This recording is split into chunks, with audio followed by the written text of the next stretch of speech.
All right, hello. We're back again. This is episode 4 of the Unclutch podcast. I'm Chris. Hey, what's going on? It's Isaiah. And we're gonna go ahead and just give y'all guys an update on what's been going on. First and foremost, jeez. Happy Thanksgiving, everybody. Got that turkey hangover. Oh yeah, turkey hangover. We're recording this on a Friday, day after Black Friday. Instead of shopping, we're gonna hang out with you guys today. But we're gonna talk about the Rockets. They had a pretty successful week, and So far, yeah. It was all things considered, overtime wins, but we'll take wins where we can get them, especially since we're running on all cylinders right now. So we're gonna talk about that. A little bit of Lakers action. They had a really tough, gritty win a couple days back. We have LeBron James making history or tying history, but getting into that, and a little bit of what else is going on in the league. So first and foremost, I can't say that word today. I guess. It's tough. So what did you think about the Rockets and their overtime win against the Sixers? Sixers was on what?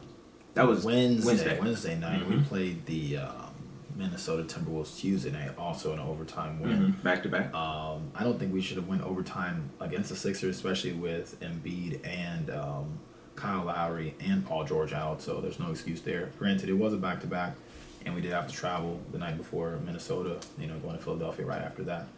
I'd rather talk about the Minnesota win. I think there's a lot of good things there, a lot of fight throughout the game. The team's looking pretty good. I think a lot of people in the media are actually respecting us now a little bit more. We're getting a lot of clicks. We're getting a lot of posts on Bleacher Report, things like that. Yeah. The Terra twins going off doing their thing. Amen Thompson and Tari Eason. The two look pretty untradables. good. Yeah, untouchables. I also agree with that for sure. Jalen played pretty good against the 76ers. Wednesday night, he kind of went off. I think he had 41. He had 41. I think he had like 18 in the first quarter. I was killing him. He's just a little too quick, but he's just a little inconsistent for my liking. I'd like him to take that next step and be, a consistent player day in and day out. But we'll see how that goes with coaching and just overall lineups. We have a deep roster, so it's very hard to just make sure that everybody's doing what they're supposed to do. So if you're not playing the way you're supposed to play, coach will take you out. Right. So I see that sometimes he has defensive lapses, or he'll just get to 3-ball happy. I know he can get to the lane and finishes pretty well, but sometimes just settles for that 3-ball, which I've seen a lot of teams do lately because analytics say take the 3. Take the 3. The deep 2 is it's out. Is inefficient as far as analytics is concerned. I agree with the take. I believe that Jalen Green has definitely taken a huge leap forward. Remember, at this point last year, he was a trade candidate. They Before the contract. Yeah, before the contract, they didn't see a future in Houston with him, but I'm glad they stuck it through. He had that monthly tear. Towards the end of the season. When he because of the Sengun was out at that time. Yeah. So it's good to see that Sengun has actually been playing really well as well. Yeah, better defense. He's not the slowest foot no more. I think he's just moving his feet. I think he's just having a better overall presence on the court. I think he feels more comfortable. I think he's getting coached better. Overall, our defense as a team is definitely better. With the Thompson and Tari Eason, Dylan Brooks, from night to night, pretty aggressive on the defensive end. Right. He had a good game against the Timberwolves as well. Right. He had a lot of nice threes. Looked very confident in his shots, some mid range. When we look good, we look good. Yes. Which is great to see. It's great to see a team that actually has a bench, and even some of the guys, like Whitmore in the G League. So we got people if God forbid somebody gets hurt. Right. So I do want to improve our center position though, especially backup. Steven Adams isn't doing it for you? He's good, but he doesn't offer anything but rebounds and put back shots. Right, and it's also same thing. A veteran presence. You Sure. He could be third string, but Jock Landale doesn't really offer that much to me. Right. I do agree with that. So I'd like to see if we need to upgrade, that would definitely be a point to upgrade. Maybe bench PG. point guard position coming off the bench, just somebody to set people up more so we don't get stagnant. Not too much ISO ball. Fred is doing better. I've liked what I've seen from him this week. His numbers, I believe, they seem they're up there. I haven't looked into the numbers, but they seem better. Yeah. So I'm pleased with what I'm seeing this week from the team. We're 2-0 this week. We have a game this upcoming Sunday, December 1st, against OKC, which will be a tough matchup. And hopefully we can watch that game and enjoy and get a win. First real not a first real test, but another really big test for the Rockets as they go, because the OKC has been playing really well as well. But of course, with the highs, there were some lows. So we did go to the Portland Trailblazer game last week. If you caught that one, if you caught that podcast, we were we posted some pictures and a little bit of clips of that time where we were able to get that win pretty convincingly. But that was a first night of the back-to-back, and the second night ended up being a loss with a Fred VanVleet fine and ejection. What are your thoughts on that? People get frustrated with the officiating. It always happens. You got to keep your cool. As a veteran presence on the team, he's got to do a little bit better job. But I mean, it is what it is. Everybody has their demons. So I mean, of course, you're not okay with the fine and injection, but do you feel like it's at least justified as long as it's not a consistent thing, or is that just like some? Come on, man. I mean, he's not like Draymond caliber. No, he's not losing his cool. But I think in the you can say that cost the loss. Sure, but I don't want to blame one person for anything like that. But I believe when they did a replay, he was fouled first, and that's what caused him to lose his cool. I'm not saying that's justifiable, but it is what it is. After the fact, he didn't get suspended, like you said, which is great. Just pay the fine. He's rich. It is what it is. Yeah. So. That is the lowest Rockets points of recent memory. They have been on a tear. I believe they're second in the West. 14-6. Yeah. So they a lot more good than bad, a lot more positive that we could talk about here than negative for sure with the Rockets. OKC, like we said, we're gonna check that one out, and we're gonna have to pay very, very close attention because that is a potential playoff matchup. That'll be crazy. Hopefully, we don't get them first round if we end up making the playoffs, which God forbid we should. Yeah. Barring injury and things like that and slumps, but I'd rather not see them first round. That's a tough out for sure. And if we're second place, we won't see them if we continue this streak. Yeah. If we stay in second, we won't see them. But I mean that isn't to say that we won't see them. Yeah. I mean to get through them, if you told me right now to get out of the West, you had to go through OKC. Their first place. That sounds pretty legit to me. Right. They made the conference finals last year and just lost to the Mavericks. So I think on a foul, by the way, that was a foul. They want to say that was a block shot for that three. That was a foul. And play the game. Is what it is. So we'll see how that goes. Another team that has been playing not necessarily well. They've been a mixed bag, as we can say. We got the Lakers and the Suns game just recently passed. With LeBron making history, I think he tied Cal Korver for 7th all-time threes. He did that, I believe, was Tuesday night. And then they had a game against the Spurs the next night, which they beat the Spurs, as they should. Yeah. But I guess he didn't have a 3 in that game because he's still tied with Kyle Korver. He didn't pass him up. But watching that game, it's just clear to see the Suns have more talent, clearly because they have a super team. With Beal healthy, Booker healthy, and Kevin Durant healthy. The only thing I see with that team is Nurkic actually went off on the Lakers, which is kind of crazy. He hit a 3 or 2 and just killed them inside in the third quarter. They had like 11 straight points with an assist too in like a 4 or 5 minute period. But Lakers definitely need help. Yeah. I don't know what they could do. I see guys like Max Christie, Cam Reddish, Gabe Vincent, trash. They're not providing anything. These Jackson Hayes went out, I believe, in the 4th with an ankle injury. He was coming back from an ankle injury, so he injured it again. That sucks. He's just a big body. He's not very skilled. Just big. Well, Jackson Hayes, not only did he just not come back from injury, and then with the sprained ankle, there was that dunk where he fell on his back and knocked the wind out of him, or hurt his tailbone. One of the two. Yeah. So yeah, it's just been kind of rough for the Lakers and injury wise, but also I mean the team is kind of old, bro. Like I mean, they got young guys, but they got a couple. I mean, Dalton Connect's pretty good. Austin Reeves is really good. Rui Hachimura is decent. I mean, D'Lo's if we're giving Austin Reeves really, or if we're giving Rui decent, then Rui's decent. We can't give Austin Reeves really good. He's way better. He's a starter. I mean, that doesn't mean that player. He's not way better than Rui Hachimura. I think he is. He's debatable. Okay.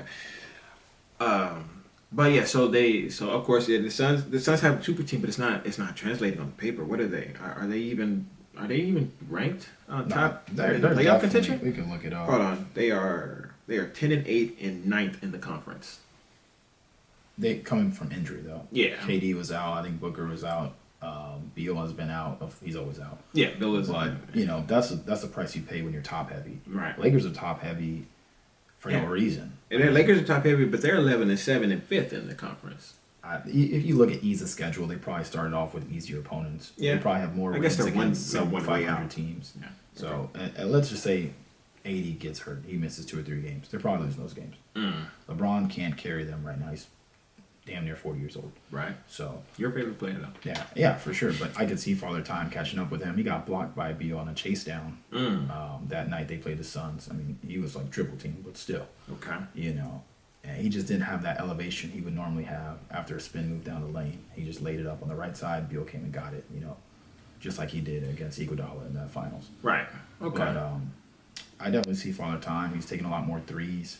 Definitely trying to catch that record or pass him up that night. And they're all falling short. And a lot of people are falling in love with the 3-ball. Like, me and you, we take a lot of threes too. Right. But I think it's not like overkill. You can get down the lane. I don't like to do layups, but I will if I have to. I'll smoke the shit out of them though. But, no a lot of they're getting 3-ball heavy with analytics. And it's kind of ugly to see just clank, clank, clank, Well, I mean, we know about clank, clank, clank on the 3-ball. Yeah, for sure. 27 straight missed threes. Oh, yeah. Oh, my goodness. That just brings back... I'm sorry, Rockets fans. I apologize for bringing that up. But, yeah, as an analytical shot, that is the best shot on the floor. It just depends on who's shooting them, though. That's the thing. Like, analytics knows no faces, right? Yeah, but if you're passing the guys that are shooting sub 35%, it's just not the best shot. There's a lot of people shooting sub 35%. I know. Okay. I mean, now the standards are higher. 35 back in the day is like pretty good. Like elite shooting. Now you got to be in the 40s. We used to think that Westbrook, before the decline, we used to think that Westbrook was an okay 3-point shooter. He shot like 28 to 30%. And we were okay with that. The standards have gone up because there's specialists, and now more people, they diversify their games. Right. Big men are shooting threes more. Just overall coaches for spacing. They're asking more players to shoot the 3. Back in the day, if you were 4 or 5 taking a 3, you're getting pulled. You're getting cut. You're not allowed to do that. Right. Nowadays, unless you're like Drummond or somebody, you're taking a 3. Right. Right. Well, so yeah, I can understand it. I can see that. But I mean, the Lakers and the Suns are not the only teams that are a little bit worse than what people thought when the season started. The Mavericks have not been producing well with Luka being hurt or with Luka on the team, and then Luka get hurt, and then they turn it up. Yeah. So they got they got a squad for sure. Yeah. I don't think they definitely need Luka if they want to do anything in the playoffs or through the West for sure. But in this short span, they've been doing well without him, and he should take his time. Definitely come back in shape. He's not having the best start to this year either. Right. Yeah. So if you haven't been following the Dallas Mavericks, they lost Luka, and since he's been injured, they have gone on a 4-1 out of 5, 4 wins out of 5, and I'm not gonna say that they're close wins either. They're pretty convincing wins. Who are the teams that they beat? We gotta pull it up. That matters too. Okay. You're playing like, no offense, Detroit, the Jazz. Detroit has snuck up and won a game. Who did they beat? Someone. Yeah. Like, they got a team too. It's just about coaching and hustle. If you got a lot of young guys, hungry people trying to make a name in the league, like, they got a couple vets there too. Tobias is over there right now. So they beat the Thunder. Okay, good win. They beat the Pelicans. And Pelicans, everybody hurt. I mean, We talked but about they that beat last week. They beat yeah, You gotta beat 132-91. Oh yeah, they beat them down. Yes. Yeah. Was that a cup game? That was it doesn't say. If it was a cup game, then you have to beat your opponent down because point differential matters. Okay. They have. Ooh, I lost this. Where we at? You said they beat the Thunder. Oh, they lost. beat the Their Pelicans. one loss was to the Heat. Okay. That one loss was to the Heat. They beat the Hawks And the Hawks are not very good. 129-119. Mm. So it wasn't a close game. Well, it was close enough for basketball, but you know. And then they beat the Knicks. Knicks are disappointing. 129-114. They're Yeah, scoring. solid win. They're scoring 130 points without Luka. Yeah, it's pretty good. Probably just more pace, more shots getting around. You know, the ball got energy. Yeah, you're right because Luka does kind of hold on to the ball. You know. His usage rate is very high, as it should be. He's the best Yeah. player on the team. Right. I like to move the ball around. You know, everybody touch the ball in a possession, you feel better. Even if you don't shoot it, you're involved in the play. Right. You know, we got some highlights on the Unclutch clips page. That's hard as fuck to say. I'm telling you, man. Where Can't there's a speak play today, guys. where it starts with me in the corner. I pass it to Marcos. Marcos passes it to Diego, and then he dumps it off to Adrian for a finish, a layup. So it's pretty cool. You know, it's cool to see plays like that where everybody's touching the ball and it's zipping around, it's moving with pace. So Yep. that's what makes basketball fun. ISO is cool too. You can score people. You can do all your moves and stuff like that. But there's a time and place for everything. Right. Fundamentals. I mean, that's why the Spurs had that dynamic run. Yeah, and they had players that bought into Pop's coaching and the system, and they weren't selfish. Right. Tim Duncan, the most unselfish superstar, Hall of Famer. Mm-hmm. Like Mr. Fundamental, Yeah. actually, as we talk about that. Like nobody can hate. I've never heard anybody hate on Tim Duncan ever. Granted, I've lived in Texas my whole life, but still. So they did beat the Hawks, but I mean the Hawks have been playing pretty well. They just beat the Cavs. The Cavs had only one loss all year. They just beat the Cavs. With Trae Young giving a career high in 22 assists. Yeah, Trae's a good player, man. Trae, Really good player. I remember when like he his came game. out, he was dishing the ball out pretty well. He already looked like he was an above average assist man or passer his rookie year. So him just and he's a small undersized guard, Yeah, barely 6 foot, if that. I mean, listed as 6, probably closer like 5'11", 5'10". Right. And so those Chris Paul era isk point guards. I'm not gonna put him in the same category. That's kind of No, he's just a smaller guy, but a smaller Yeah, in I get what stature. you're saying. Yeah, smaller in stature guard who can still pass the rock and create his own shot is kind of a rarity nowadays because the smaller guards nowadays it seem like they're more defenders than anything. They gotta be like hustle guys. Yeah, It like just hustle, depends. like glue or guys, just kinda. full like Ja, I guess. Is Ja a point guard? I mean, in the traditional sense, no, but I guess like position wise, yes. I mean, he can always improve on his passing ability, yes, but He's like to score. but he is a score first guard. Yeah, a lot of guys are now. But I mean, that's kind of where most guards start, because like Westbrook was a score first guard, D Rose was a score first guard, but they learned how to pass later on, which as long as that's a part of your, I feel like that should be probably first, but I think with the AAU system we talked Yeah. about like episode 1, episode 2, they're not teaching those guys that. And if Right. you're the best athlete on your team, Mhm. you probably score the most. Your usage rate is that for a reason, so you can put points on the board. Right. And then you get yours and you help the other guys out too. Right. But we got to look at the list of point guards in the league and say who's like a really traditional point guard. That's a star. If you're a star point guard, you probably like score first, Right. just because your team probably needs that. Kyrie's a point guard. Definitely score first. He can pass, but I mean, definitely score first point guard. Right. So you wouldn't put Kyrie in a traditional. No, maybe like a Drew Holiday, more traditional, more defensive guy. Drew Holiday is a traditional. As in the sense of more defense and passing, because he's not really looking to he's not really looking to score as much. I'd have to look at a list of players. Yeah. Well, are we considering Shai Gilgeous as a point guard? Because that's what they're saying. No, I thought he was a wing. Yeah, he was He's really Oh, he's tall. a If three. he is a. Yeah. So we got Steph Curry, Jalen Brunson, Damian Lillard, Kyrie. Score first. All of them. Yeah. All of them. LaMelo, score first. Ja. Because he's on a bad team. But De'Aaron Fox. Score first too. Really? Yeah, definitely. I like De'Aaron Fox's passing ability. Darius Garland, T.J. McConnell. T.J. McConnell, more traditional, but that's because his athleticism isn't that good. Yeah. I'm not gonna say he sucks. I was T.J. about McConnell's to say pretty it. solid. I was about to say it. But he's solid. First white dude on the list, but yeah, that's the first one at 11th, ranked 11th. Yeah. But he's above Tyrese Maxey. He's having an off year. Tyrese? Yeah, bro. He's having a bad year. Really, really bad year. That's only because he got hurt. When he was playing in the beginning, like the first 2 weeks, 3 weeks of the game, he wasn't going off. He got hurt like late last year, and it never has been the same since. He had like one good game last week. He dropped like 30 something, and he had like 6 made threes. But he had the snow bunny curse on him. If you've seen it on social media. Yeah. So we got what is that? Tyrese, Cade Cunningham, Trae Young. Score first. Cade Cunningham is a score first. I was gonna try to argue that one. He's big. He's like 6'6". Yeah, but he's their point.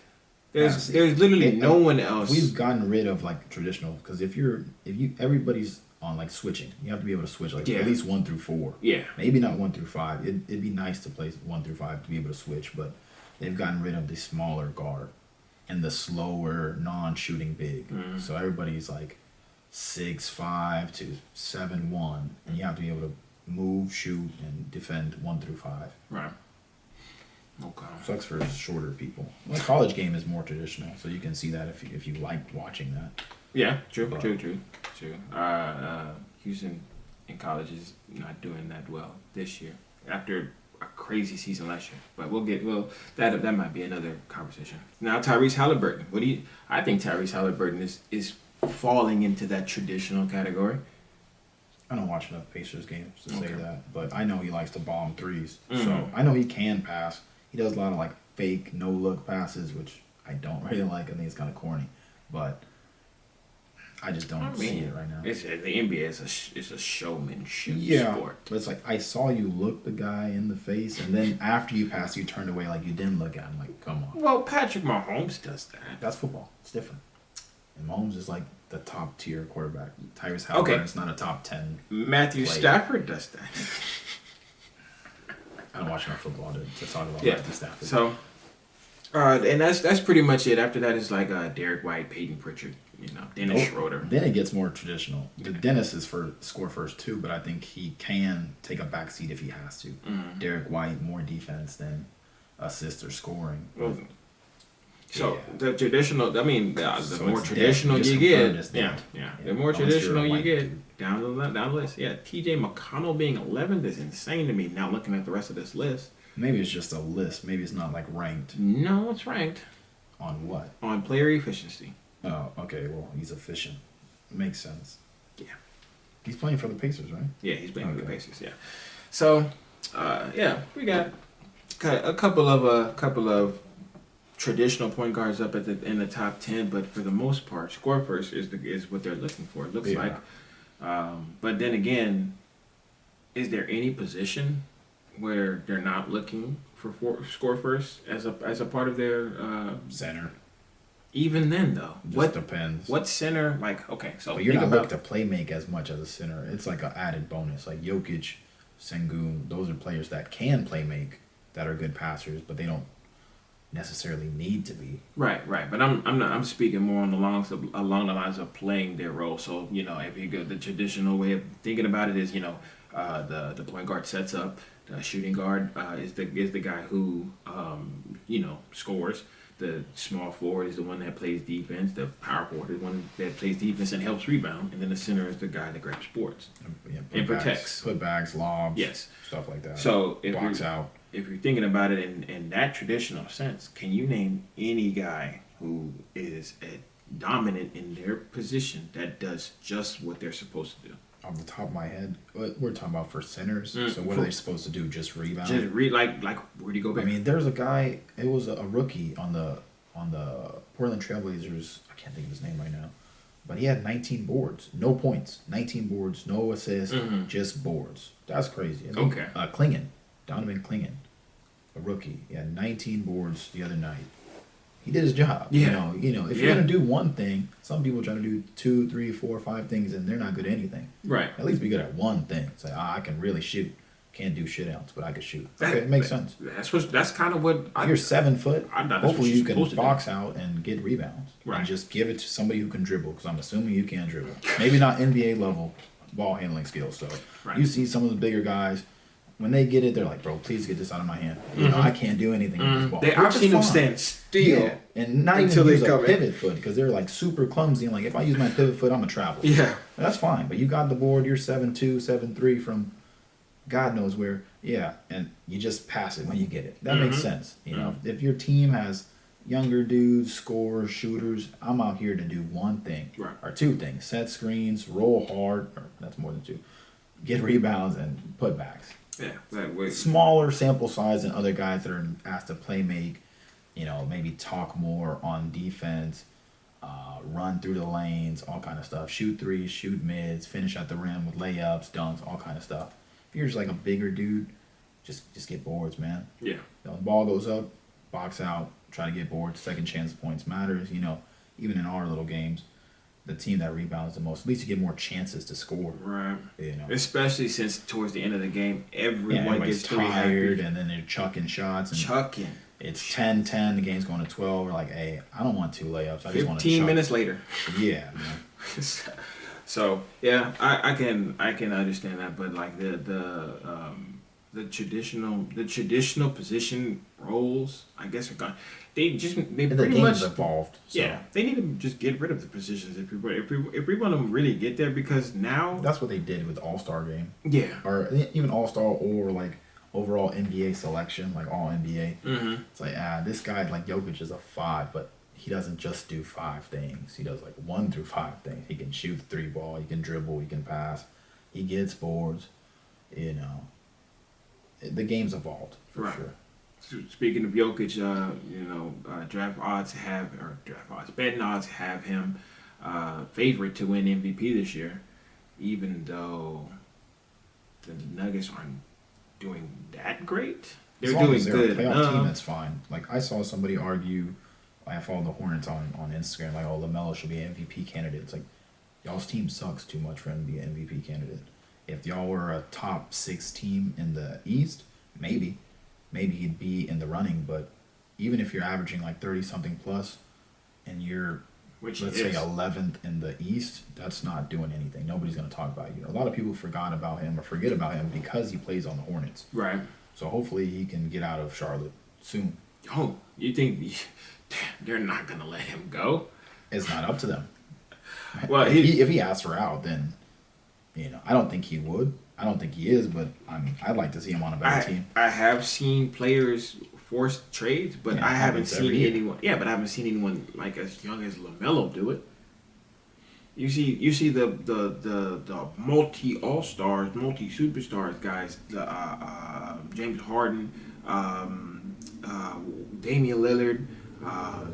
Those guys are the guys who are like asking, and they're being granted to leave. I mean, maybe when he's done with this contract. I don't know how many years he has left or anything like that, or when the next deal is, but he needs to get out of Charlotte if he wants to do something. He already has a shoe deal. He already has a clothing line. Like, he's known because going up to high school ranks, his brothers, his big dad, baller brand, stuff like that. Yep. But he would definitely do better in a bigger market and get more love on ESPN, Fox, TNT, whatever, if he was in a bigger market, a better team. So. Well, that's.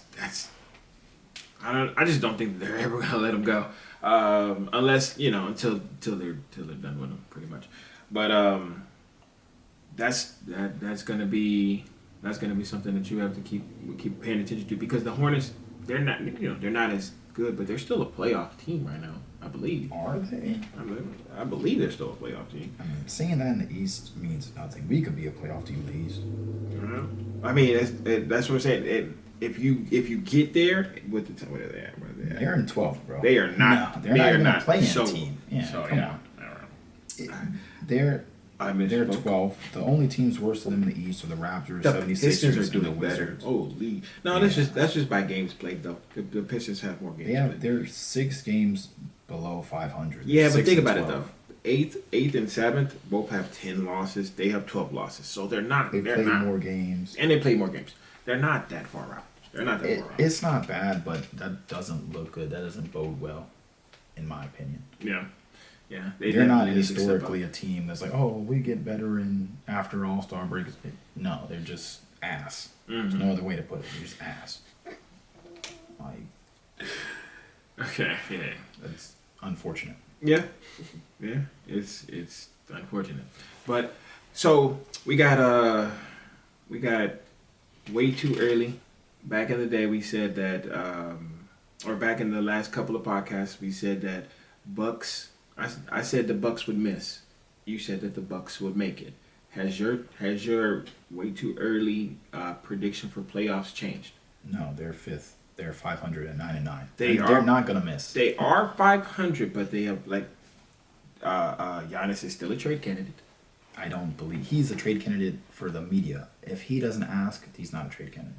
People are making that storyline because they want to see him go to bigger and better teams because Milwaukee's also a small market team. Right. So ESPN people are like, whoa, what if he goes to the Lakers? What if he goes to the Rockets? The Rockets have enough to trade for him. So that's not a real story until he shows that he's disgruntled. That's just clicks. That's just clickbait. It's not real until it comes out of his mouth. Okay. But yeah, they are 500, but I'm sure like their last 4 wins have been like by scraping the bottom of the barrel. A win's a win. Yeah, Who cares? I understand, but when you're a losing team, when you're not playing well, a win like those wins are they worth more, but that doesn't actually attribute you to being better. They don't even have Middleton. Yeah, but that's all they're missing, pretty much. With him, he's a former All-Star in the East, which And we don't know what he's gonna look like when he comes back. By the way, he should be coming back pretty soon. They've been postponing that for a long time. Yeah, they've been Both saying they his have legs are messed up. Yeah. Both his ankles are messed up. Yeah, so Right. he's not gonna come back and average 21 in the He- playoffs like he did last No, like I don't last think time. he's ever going to be a 20-plus per game average score for a year again, personally. Granted, he's going to get less shots because of Damian and Giannis. But if he averages 15 and he's stable and he's decent on defense and he plays 25 minutes a game, maybe they ramp it up from 16 to 25 in the next couple of weeks or before this year ends. That's fine. In the East, you don't need much. You need competent players, competent bodies, people that know what they're doing on defense for your defensive schemes, that will take the shot when they're supposed to. He's a champion. He should have confidence in his shot. Right. Hopefully, he has it coming back from injury, but you don't need much. Okay. I don't think. Okay, so you still think the Bucks are getting in? Who do you think is MVP so far? Probably Jokic, Probably Jokic. even with him missing games. Yeah, with missing games But too. he's still. You have to play 65 to qualify, so he's still good. Oh yeah, That well, way. yeah. So barring injury, things like that, it's probably Jokic again. Granted, I'm sure the voters are tired of voting for him. There might be voter fatigue, but you can't knock the numbers. Right. And the numbers are there, but I've always been a fan of the best player on the best team should be front runner for MVP. And so I'm actually looking at Shai Gilgeous-Alexander for MVP. He was in the running last year. He was I don't watch he was a enough late OKC games. he was a late plug in. It's because he's young. Yeah. I mean, I think Luka definitely should get one before, I don't know, the next 2 years.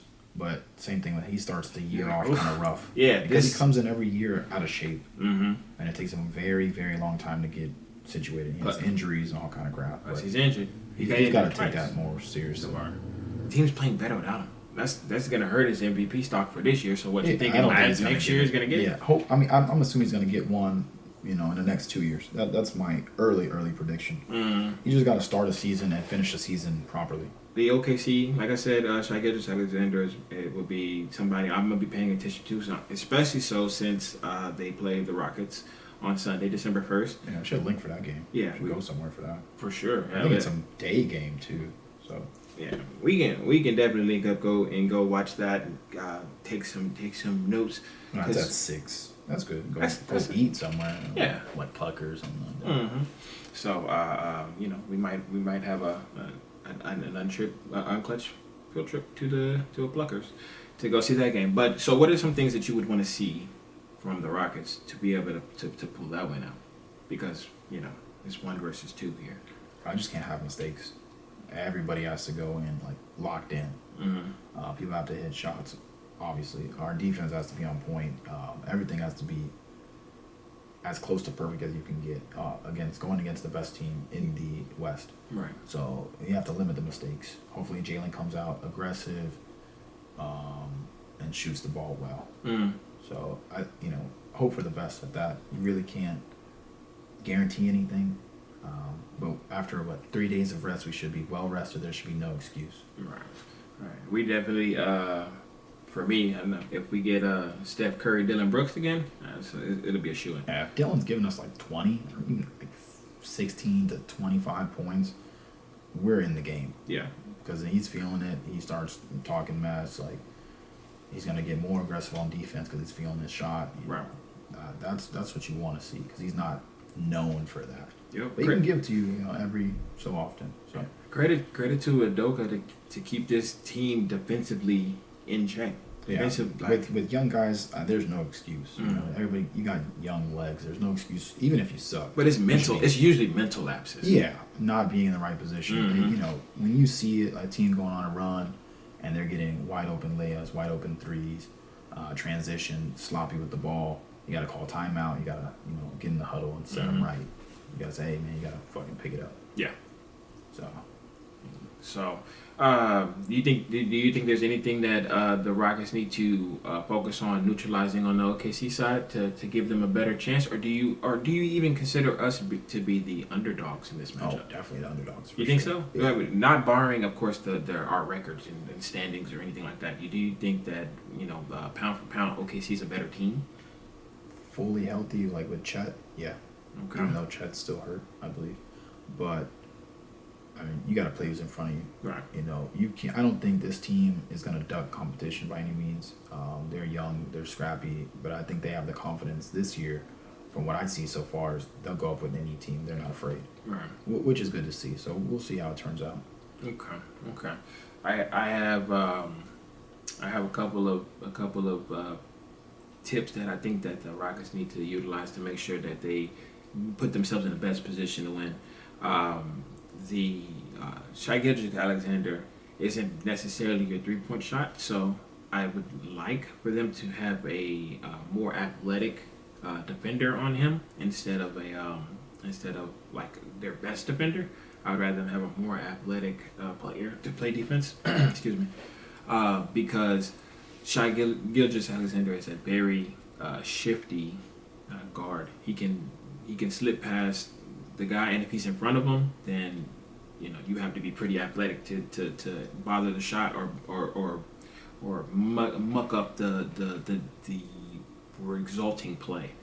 So maybe they put Jalen Green on him and save Dylan Brooks for a better shooter, a better 3-point shooter, maybe. Also, we have to crash the boards. Sengun does well. I've seen when we need to get boards, we'll put Steven Adams out there. I've seen us put Locke out there when we need to crash the boards. But I do believe in order to win, we need more shots. We need to take more shots than OKC, and a different defender on Shai. I think we have enough defensive presence to just throw bodies at them. There's multiple. I wouldn't put Jalen on him personally because I think Jalen's going to get cooked. Well, but you put a combination of Dylan, Tari, Amen, maybe Bari a little bit, just because the length. I don't know if he can keep up with the quickness. He wouldn't keep up. I mean, Bari has to stay on the block. You have to help. Even if you get past him, he has the length to inhibit his layup attempt, stuff like that. Right. It's gonna have to be a team group effort for sure because great ISO players it's hard to stop. Mm-hmm. There's great defensive players, but ISO players are going to get theirs regardless. You just got to make it harder for them. Just throw bodies at them. Utilize the bench. Get in there. I mean, you got fouls to give. You know, let's not get any of our great defensive players into foul trouble early, but you got to just throw bodies at them. Another make reason to put anybody Jalen Green else on him. beat him. Yeah. Or beat them. Maybe so, make somebody else. second half switch. Then we could put. I don't think that our best defender, all of our best defenders, I think that he's just quicker than. You know what I'm saying? He's gonna score. You just got to keep it to a respectable amount. Right. The best players in the league, which he's a top 15, top 20 player in the league, they're gonna score. They're gonna get there. You ain't putting him that high? Was he on the list that we looked at? He was definitely on the list. I don't remember, but I mean, I just threw out a number where I know he's definitely in. Yeah. So I can't get discredited. It's like, oh, he's not a top 5 player. It's like, okay, I didn't say that. Oh, It's like top 15, I top want 20. all that smoke. Shai is definitely a top 5 player. You can come at me in the comments if you want. I don't care. Top 5. Top 5, 100%. Okay, Jokic. Okay. Giannis. Okay. Who else? Luka, you gotta be asking me. I think Tatum's better than Shea. I think Tatum wasn't even the best player on his team. Doesn't matter. Jaylen Brown had a good run. So I think Tatum's overall better than Jaylen Brown. Okay, I can give you that Tatum was a better player than Brown. Eastern Conference Finals, and he had a good NBA Finals. That's why he won Eastern Conference MVP and overall MVP. Okay. So you're sitting here telling me with a straight face that if you were the GM and you had Jason Tatum and Shai Gilgeous-Alexander standing right next to you and your pick is next, you're taking Tatum? Yeah, I'm taking Tatum. There's no way. There's no way. It's not like a big leap. It's nothing crazy. It's not like he's not a good player, but I'm better. not saying that Jason even Tatum is a though good player. let's go Manuel Joel be hating on Tatum like crazy because they know they don't know shit. You want to let's look at the game. They know. You want to talk about they know. Hey, okay. Being able to perform physically is different than mental. Okay, they know. I ain't got either. They watch, but they watch. Okay. But all right, so that's like a personal preference. I'm not saying that SGA is bad by any means. He's great, and he's, I believe, younger. Even then, you're arguing third. You still have 2 more people to put in front of Shai Gilgeous-Alexander. I just gotta think. I gotta see the list. Yeah. Okay. Oh yeah, that top 25 list that we have to put. You want to put it? I wish there's a new one. I'm sure there's a new there one. Is a new. There is a new one. I don't know if he's a top 5. We'll just see who fell out since then, huh? It'll be close. I was the top 20 NBA. Oh, he's 4th on this list. It's Jokic, Giannis, Luka, SGA, Joel, Steph, Tatum, Braun, Kevin Durant. Kevin Durant's probably better than LeBron right now. Anthony Edwards, AD, Wemby, Brunson, Booker, Brown, Morant, Halliburton shouldn't be on this list. Kawhi shouldn't be on this list. Donovan Mitchell, Paul George shouldn't be on this list. Well, those are probably based on pedigree, but once you get down to the bottom. Not necessarily how good they are. Maybe in the past. Yeah. But I don't know. That's fine, I guess. Shai's 4th in this list. Top 5. Yeah, personal, I guess. Okay. Well, you guys in the conversation can give us your top 5. I definitely have Shai for right now. For right now. Yeah. Not all time. Right now. Right. 2024 NBA November 29. Yes. So okay. Well, yeah. We check out all of those comments and we try. We reply to all of them right now. It's like 2 or 3. Yeah. So we reply to all comments. So feel free to light it up and I personally will argue you down if you try to put Shai anywhere beyond like 7th, honestly. But he's top 5 to me. If you been listening this far, if you made it this far, I wanted to say thank you for tuning in to the 4th episode and the previous episodes. Just everything that we're doing, we try to make it an impact to get better every week. So if you have any comments or suggestions to make the podcast better or easier to digest or anything like that, shoot us a email or put it in the comments. Join the Discord group. We have several ways to get in contact with us. Check out our Instagram shorts. Like, comment, subscribe, share, tell your friends to tell their friends, and that's what I have to say. You have any closing remarks? Yeah, just for the guys, if you made it this far, especially if you hoop with us like every week, you want to join, just pull up, man. Yeah. Just pull up. I don't it's not hard. You know, we come over here, we talk about the time. It's just two of us usually, so we're like, hey, what time works for you? It's your house, so you know, as long as you're home, we're good to go. Right. But just pull up, join, just be a part of it, man. You know, just having fun with it. If you're nervous, you're scared, don't be like. Who cares? Right. We're not the best at this right now. Not I don't at think all. I'll ever be. I'm not Skip Bayless. You're not Stephen A. Smith. Mm-hmm. But we're just having fun with it. So just have fun. Like Chris said, like, comment, subscribe. Thank you for the support. If you made it this far, you know, thank you for listening all the way through. And I hope you enjoyed. I hope you enjoy the process. And I hope you'll be here for a long time.